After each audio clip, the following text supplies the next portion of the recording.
Welcome to Beyond Soup, where I put up all sorts of stuff.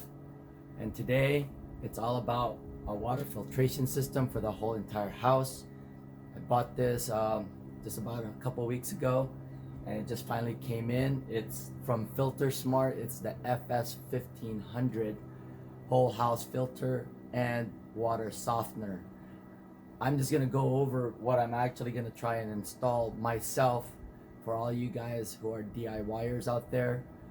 This system comes with a pre-filter, which we've already mounted on the wall.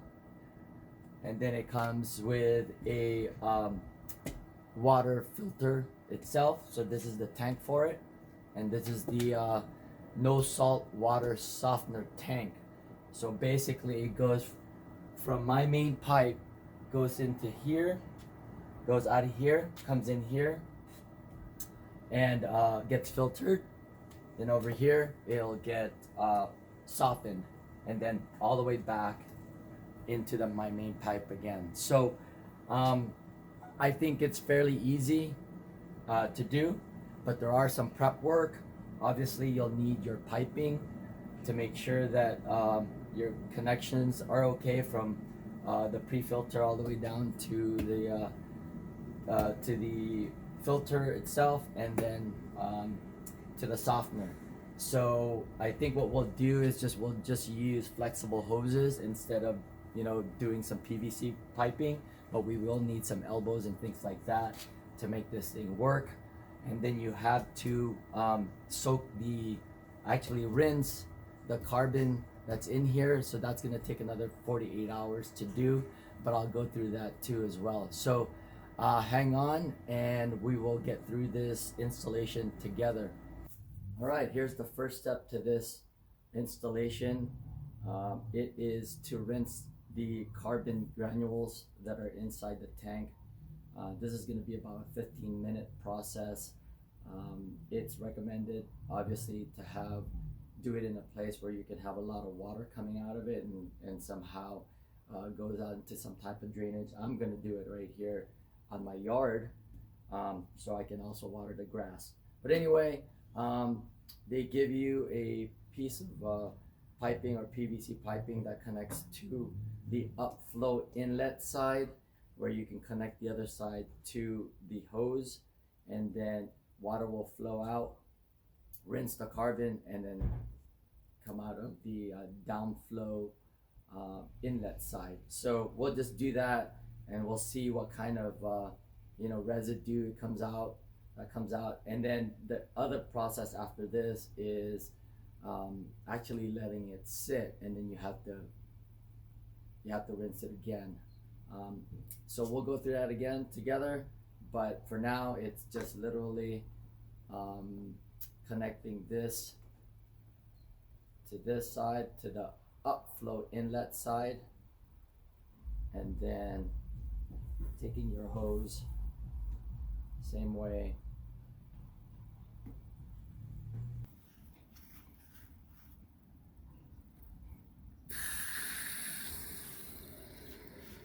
there it goes.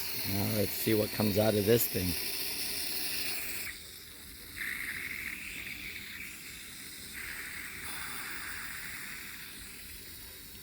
It's gonna fill up with water on this tank,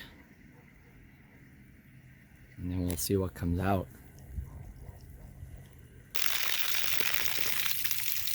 You can see it is a little darker, so there's that fine dust that's getting rinsed out of the granules that's in the tank. And this is about a 10 to 15 minute process, so I'll just go ahead and do this, and I won't bore you, but this is the first step.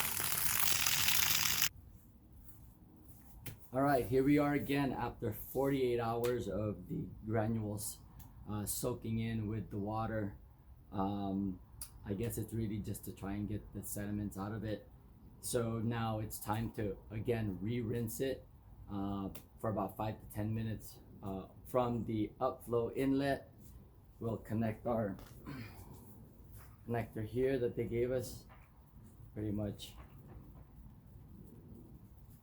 screw that in, and then we will flush it out for about 5 to 10 minutes and see if there's any more of the gunk that has settled, to get that out.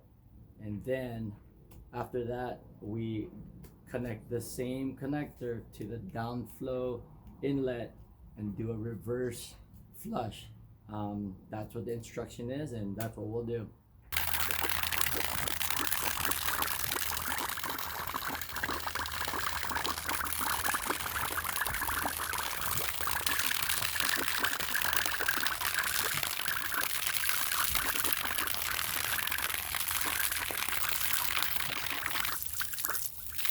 Well, it looks pretty clean, so we'll just let it flow through and really just get it all flushed out.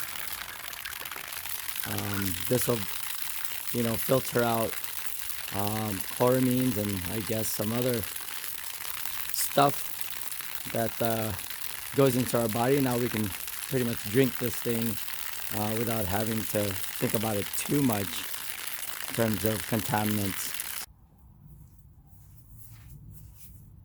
Okay, we got through re-rinsing from the upflow inlet side. Now we've got the hose connector on the downflow inlet side, and we'll just flush it that way and for a couple minutes, and that's pretty much it. Then we're ready to really install this thing into the system that we're all putting together.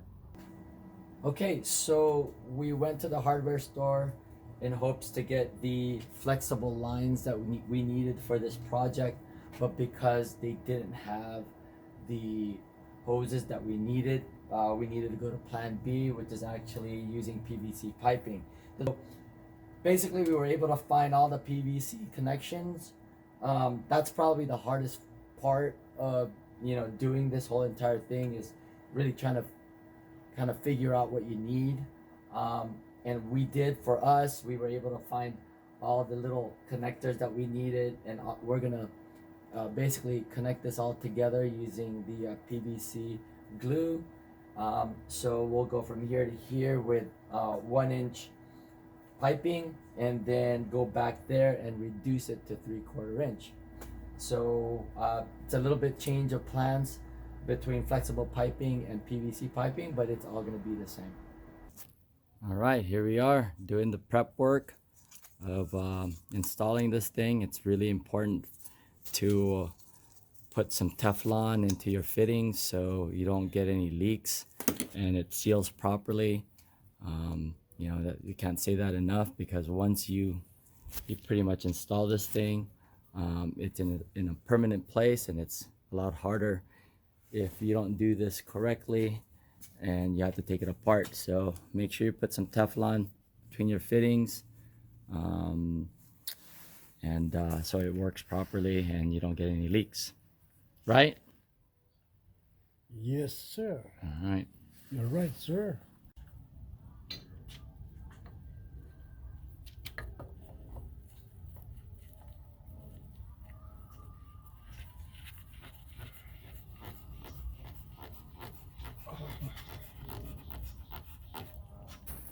All right, so we're using this weld-on that I use on my pool piping for PVC.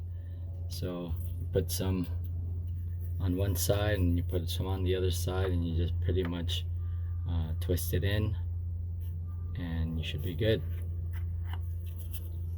Let's try that right now. This has a setting of 5 minutes, which is good because you need a little bit of time.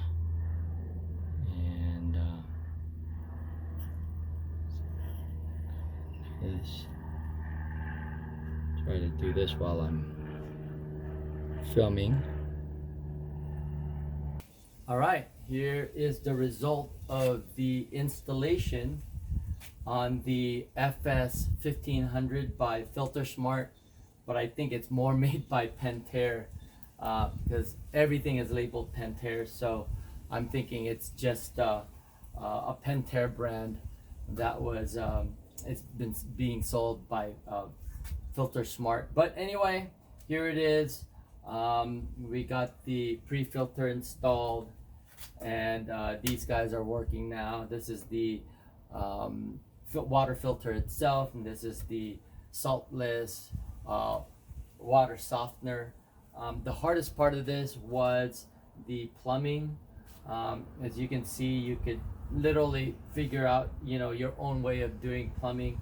At first I was gonna do it with some flexible tubing, but instead it just became your normal PVC. I'll do a quick scan of what's going on here. Again, goes from my main into the pre-filter, through the softener, and then back in and to where my water supply is at.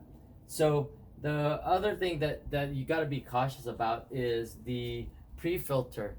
Right now it has a little bit of, I don't know if it's a leak or if it's just excess water that was building up here, but it's the O-ring that it comes with. You need to make sure you seal it with some silicone material. I ended up using this magic lube that I use on my filter for my pool, because the one that they give you just isn't gonna cut it. So you're just gonna need to get something like this that is better for the job. But I'm gonna have to double check on this. It has a little bit of some drips, and again, I'm trying to monitor it, so that's what you'll have to watch out for. But here is a close-up of everything here.